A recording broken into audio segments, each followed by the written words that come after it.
Hello students, कैसे हैं आप सभी का स्वागत है infinity learn by Shri Chaitanya में। सो बच्चों, 5th में 2024 को नीट का एग्जाम होता है एंड पेपर बहुत बढ़िया था, everything was fine except a single question in physics.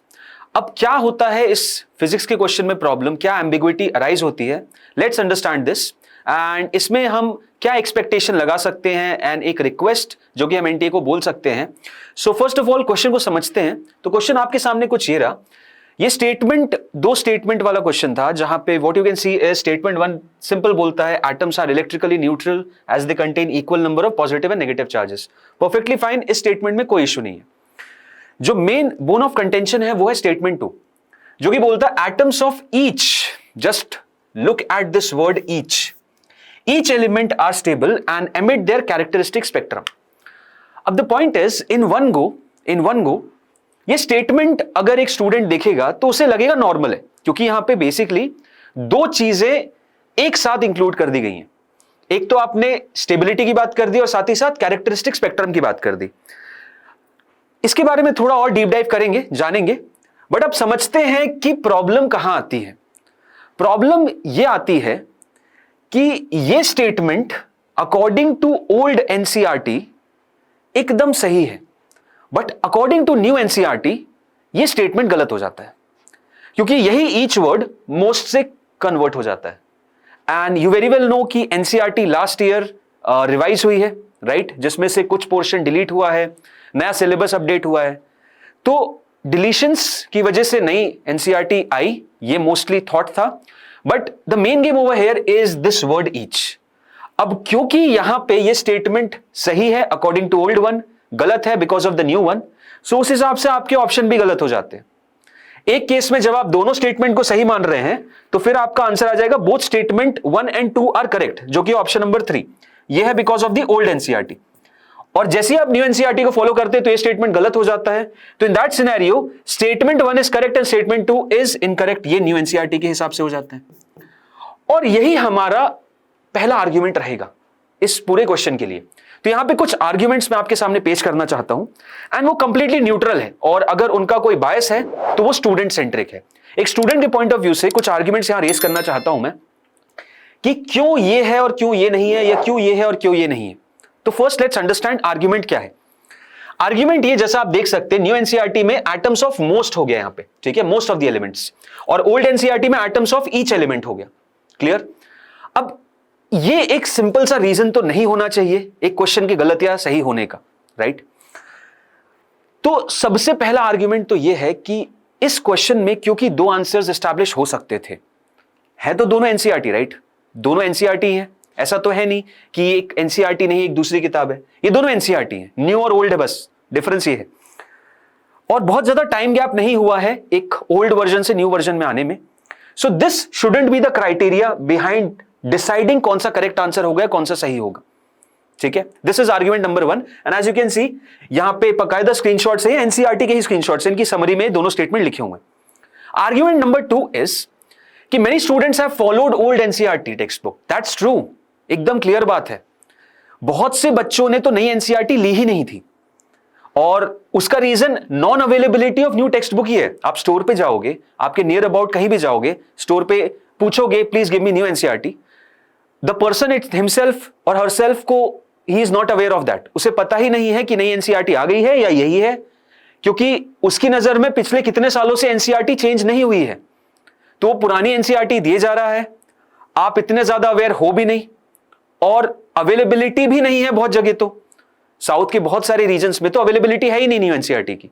अब क्योंकि अवेलेबिलिटी है नहीं, इन्वेंटरी उनके पास पुरानी थी, उन्होंने वही दे दी, तो ये रीजन तो नहीं हो सकता, राइट? बच्चे पुरानी एनसीईआरटी से पढ़ रहे थे और जो डिलीटेड पोर्शन था उसको नहीं पढ़ रहे थे, राइट? तो दिस इज फर्स्ट रीजन कि यार इस बेसिस पे आपका जो स्टेटमेंट 1 होना चाहिए, मतलब स्टेटमेंट 1 और स्टेटमेंट 2 दोनों करेक्ट होने चाहिए, क्योंकि मैक्सिमम स्टूडेंट्स जो होंगे ओल्ड एनसीईआरटी कवर कर रहे होंगे, तो इस हिसाब से तो दोनों सही होने चाहिए, राइट? नेक्स्ट अगर मैं आर्ग्यूमेंट बात करता हूं तो नेक्स्ट आर्ग्यूमेंट ये बोलता है, ये कॉन्सेप्चुअल है कि स्टेटमेंट एटम के बारे में बोल रहा है, स्टेटमेंट एटम के बाद बोल रहा है और वो स्टेबल है। और हम ये जानते हैं कि देखो स्टेबिलिटी ऑफ एटम पे अटैक कब पड़ेगा, जब न्यूक्लियर डीके होगा, राइट? जब आपका न्यूक्लियर फिजन या फ्यूजन जो आप जानते हैं कि हायर न्यूक्लियर मास जब हो जाता है तो जो न्यूक्लियस है वो डिसइंटीग्रेट होने लगता है, या लोअर मास में बेसिकली बाइंडिंग एनर्जी पर न्यूक्लियॉन का कॉन्सेप्ट है और वो न्यूक्लियर स्टेबिलिटी से रिलेटेड है, और ऑब्वियसली वहां पे एटम डिसइंटीग्रेट हो जाता है। That's true in it sense. But ये क्वेश्चन कहां का है, वो स्क्रीनशॉट कहां के थे? वो स्क्रीनशॉट एटम्स चैप्टर के हैं, वो न्यूक्लियस के नहीं है, और एटम्स न्यूक्लियस से पहले आता है, राइट? तो जब हम एटम्स की इन स्पेसिफिक बात कर रहे हैं, हम अपने आप को रेस्ट्रिक्ट कर रहे हैं एटॉमिक मॉडल से या एटम्स के कॉन्सेप्ट से, और उस हिसाब से यहां पे न्यूक्लियस या न्यूक्लियर डिसइंटीग्रेशन या जो न्यूक्लियर डिके होता है उस कॉन्सेप्ट को इंट्रोड्यूस करना और एक्सपेक्ट करना कि बच्चा इस एंगल पे सोचेगा, तो दैट इज रॉन्ग। और जो सेकेंड पार्ट है वो वैसे भी कैरेक्टरिस्टिक स्पेक्ट्रम की बात कर रहा है, तो पहली बात तो विजन ही नहीं जाएगा एक स्टूडेंट का कि यार मैं उस पोर्शन से न्यूक्लियाई वाले पोर्शन पे पहुंच पाऊं। मेरा अभी मोस्टली कंसर्न इलेक्ट्रोमैग्नेटिक स्पेक्ट्रम, वो आपका कैरेक्टरिस्टिक स्पेक्ट्रम जहां पे हायर शेल से लोअर शेल्स में जाते हैं, उस पे रहेगा। एंड जो थर्ड है वो इसी में और थोड़ा डीप डाइव करके फोर्थ आर्ग्यूमेंट मेरा ये है कि जैसा मैंने बताया उस पूरे स्टेटमेंट 2 में 2 पार्ट्स थे। उसका पार्ट ए था वो ये बोल रहा था कि एटम स्टेबल होता है, और पार्ट बी था वो ये बताता है कैरेक्टरिस्टिक स्पेक्ट्रम है। अब या तो आप इन्हें यूनियन में ले सकते हो, तो फिर ये मेजॉरिटी आपका कैरेक्टरिस्टिक स्पेक्ट्रम से डिफाइन होगा। अदरवाइज आप इनको इंडिविजुअल लोगे तो बेटा इंडिविजुअल में प्रॉब्लम है। और पॉइंट यही हुआ कि इनको यूनियन में ही बच्चों ने परसीव किया, और यूनियन में परसीव किया तो उनका कहना बस ये था कि एटम स्टेबल रहते हैं, एटम बनते ही उस मॉडल पे है कि यार स्टेबिलिटी तो है एटम में, तभी वो एटम बन रहा है। और कैरेक्टरिस्टिक स्पेक्ट्रम यहां पे उनका मेजॉरिटी वे में चला गया कि यस कैरेक्टरिस्टिक स्पेक्ट्रम ही एटम्स में जो इलेक्ट्रोमैग्नेटिक वेव्स मिलेंगी, जो रिलीज होंगी, वो उसी पे बेस होंगी यार, जो भी आपका हायर शेल से लोअर शेल में जब भी इलेक्ट्रॉन ट्रांजिशन कर रहा है।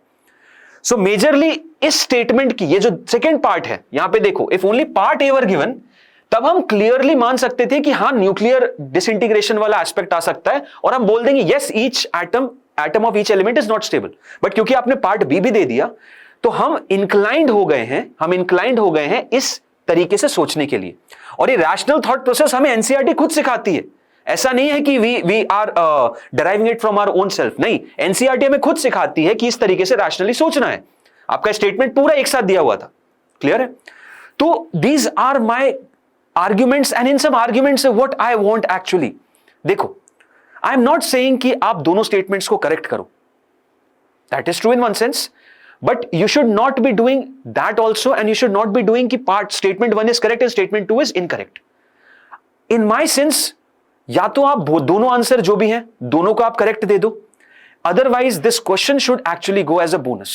This question genuinely should go as a bonus, because unnecessarily if we are actually create a dilemma out of it just based on the fact कि यार क्योंकि न्यू एनसीईआरटी अपग्रेड हो गई, ओल्ड से new हो गई, एंड उस चक्कर में स्टूडेंट का नुकसान नहीं होना चाहिए।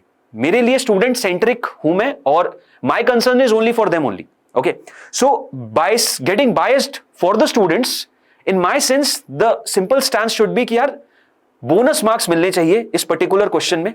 Either it should be everyone gets the marks, और this question should entirely be deleted. That should be the only call which I will request from the NT. And इसी के साथ if you love this video, आपको ये सही लगा तो please share it among your friends. Maybe हमारे share करने से ये वीडियो को ज्यादा रीच मिलेगी, and maybe the authorities can hear it to us. So that's going to be all from my end. Thank you and bye bye.